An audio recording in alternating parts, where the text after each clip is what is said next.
तो मेरे प्यारे दर्शकों, कैसे हो आप सब।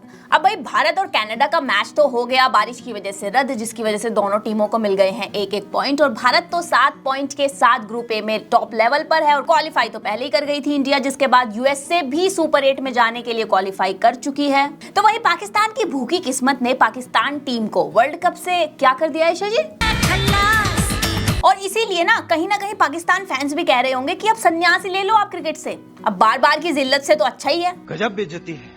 तो दूसरी तरफ पीसीबी यानी पाकिस्तान क्रिकेट बोर्ड से पाकिस्तान टीम के खिलाड़ियों की सैलरी में कटौती करने की मांग की गई है। और ये जो मांग है ये पाकिस्तान के ही कुछ पूर्व खिलाड़ियों और अधिकारियों ने की है। मैं तो कहती हूँ काट लो जी, अरे मतलब सैलरी काट लो और पूरी काट लो।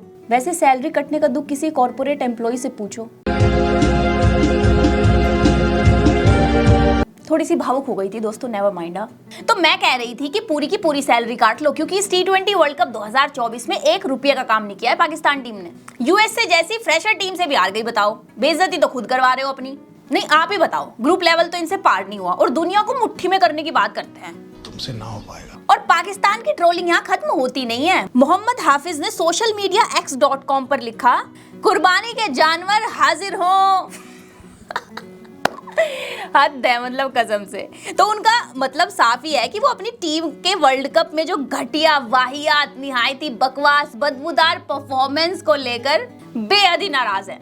बेचारी पाकिस्तान टीम, ऐसा ख्याल भी नहीं आना चाहिए किसी के मन में, दुश्मन कभी भी दोस्त नहीं बन सकता। आप तो जानते हैं ना ये बात, समझदार तो हैं आप, मैं जानती हूँ। वैसे अगर आप लोग भी कुछ कहना चाहते हो ना हमारी प्यारी सी पाकिस्तान क्रिकेट टीम के लिए, तो देखिए कमेंट जो सेक्शन है ना वो 24/7 ओपन है आप सबकी सेवा में। तो बिना संकोच करे मैसेजेस भर डालो, कमेंट्स भर डालो। वैसे आप भी कहीं ना कहीं सोच ही रहे होंगे कि पाकिस्तान टीम को तो उनका ही मुल्क, उनके ही लोग नहीं छोड़ रहे हैं, हम उन्हें क्या ही बोलेंगे। बात तो सही है। लेकिन जरूरत है दोस्तों, जरूरत है। हर व्यक्ति का ये आत्मसिद्ध अधिकार है कि वो अपनी बातें किसी के भी सामने कैसे भी रख सकता है। तो ठोक के कमेंट्स कर दो यारो। वैसे भी T20 वर्ल्ड कप में तो मजा ही बहुत आ रहा है, मतलब आए दिन मिर्ची मसाला लगा ही रहता है। और अब तो ऐसा हो रहा है कि कहीं पे निगाहें कहीं पे निशाना। नहीं समझे ना? अब मैंने बात ही नहीं बताई तो आप कैसे समझोगे। वैसे आप भी सोच रहे होंगे कि इसने तो हमारी भी टांग खींचनी शुरू कर दी। सॉरी। तो चलिए सीधा मुद्दे पर आते हैं। दरअसल बांग्लादेश क्रिकेट टीम के पूर्व बल्लेबाज इमरुल कायस ने T20 वर्ल्ड कप 2024 में खराब फॉर्म को लेकर शाकिब अल हसन पर टिप्पणी करते हुए वीरेंद्र सहवाग पर निशाना साधा है। और ऐसा इसलिए था क्योंकि साउथ अफ्रीका के खिलाफ बांग्लादेश की हार में शाकिब अल हसन अच्छा परफॉर्म नहीं कर पाए थे। तो सहवाग ने इस वजह से शाकिब को क्रिटिसाइज कर दिया और सहवाग ने ये तक बोल दिया था कि शाकिब को याद रखना चाहिए कि वो बांग्लादेशी खिलाड़ी हैं और उन्हें उसी के अनुसार खेलना चाहिए। तो ये सब बातें होने के बाद बांग्लादेश के पूर्व ओपनर इमरुल कायस बीच में कूद पड़े। तो इंटरव्यू के दौरान उन्होंने सहवाग से नाराजगी जताते हुए कह दिया कि सहवाग को अपने क्रिकेट करियर में कभी सम्मान नहीं मिला है, तो इसीलिए वो दूसरे क्रिकेटरों का सम्मान कैसे किया जाता है नहीं जानते।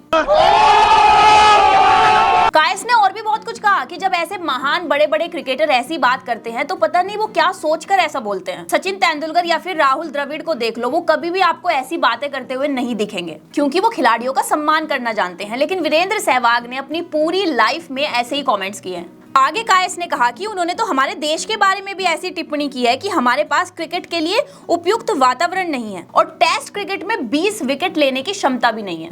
और जहां कायस ने वीरेंद्र सहवाग को खरी खोटी सुनाई, तो वहीं शाकिब अल हसन की तारीफ करते हुए भी वो नजर आए। उन्होंने कहा कि शाकिब 1 दिन या 2 दिन में शाकिब अल हसन नहीं बन गए, वो लंबे समय से मेहनत कर रहे हैं और तीनों फॉर्मेट में नंबर 1 ऑलराउंडर रहे हैं। और ये जो सब बातें हैं ना दोस्तों, ये कायस ने नीदरलैंड के खिलाफ जो बांग्लादेश का मैच हुआ था और बांग्लादेश वो मैच जीत गई थी उसके बाद इंटरव्यू में कही। और उसी मैच में शाकिब अल हसन ने 46 गेंदों में 64 रनों की ताबड़तोड़ पारी खेली थी और टीम को जीत दिलाई थी। तो इस जीत के बाद शाकिब को जो वीरेंद्र सहवाग ने लपेटा था, उन्होंने भी सहवाग को लपेट दिया।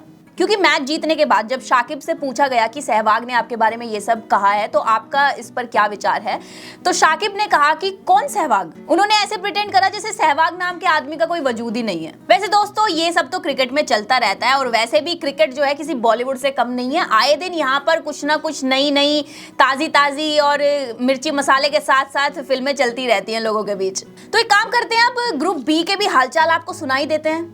तो ऑस्ट्रेलिया ने भाई स्कॉटलैंड को 5 विकेट से हरा दिया है और मैं बहुत खुश हूं क्योंकि ऑस्ट्रेलिया ने फेयर गेम खेला। क्योंकि मैं थोड़ा सा टेंशन में थी जब जॉश हेजलवुड की पोस्ट सामने आई थी, क्योंकि उससे साफ जाहिर हो रहा था कि ऑस्ट्रेलिया शायद इंग्लैंड को सुपर 8 से बाहर करने की तैयारी कर रही है, स्कॉटलैंड से जानबूझकर मैच हारकर। पर दोस्तों ऐसा कुछ भी नहीं हुआ। स्कॉटलैंड ने 180 रन का अच्छा बड़ा टारगेट भी रखा ऑस्ट्रेलिया के सामने और ऑस्ट्रेलिया के ऑलराउंडर मैक्सवेल जबकि महंगे भी साबित हुए। 4 ओवर में 44 रन दिए उन्होंने, लेकिन 2 विकेट्स भी लिए तो ये एक अच्छी बात भी थी।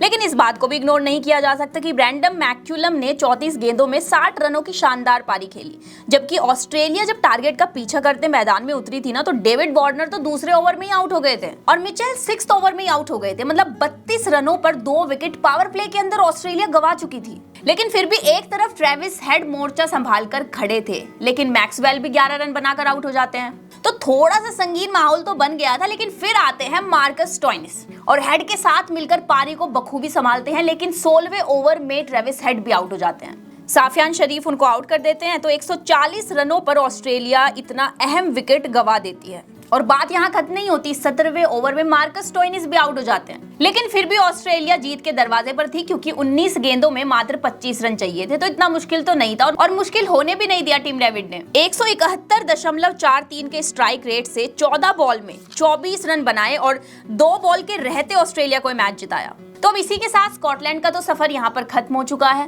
क्योंकि अगर इंग्लैंड की बात करें तो इंग्लैंड के भी पॉइंट्स टेबल में 5 पॉइंट है, स्कॉटलैंड के भी 5 पॉइंट है, लेकिन रन रेट में यहाँ इंग्लैंड बाजी मार गई और सुपर 8 में जगह बना ली है।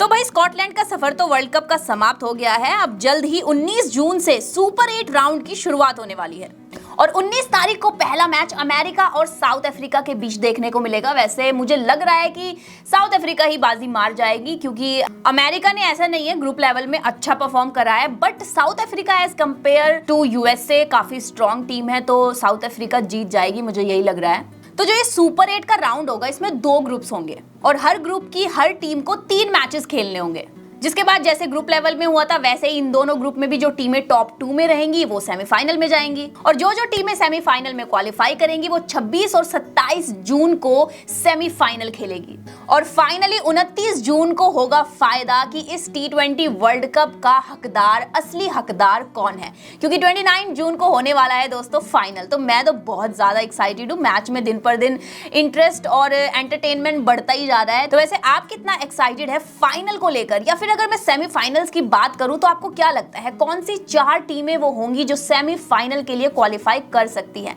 नीचे कमेंट सेक्शन में अपनी राय हमारे साथ जरूर शेयर करें। वीडियो पसंद आई हो तो लाइक और शेयर करें, चैनल को सब्सक्राइब करें। मैं जल्द मिलती हूँ एक नई वीडियो के साथ, तब तक बने रहे हमारे चैनल के साथ।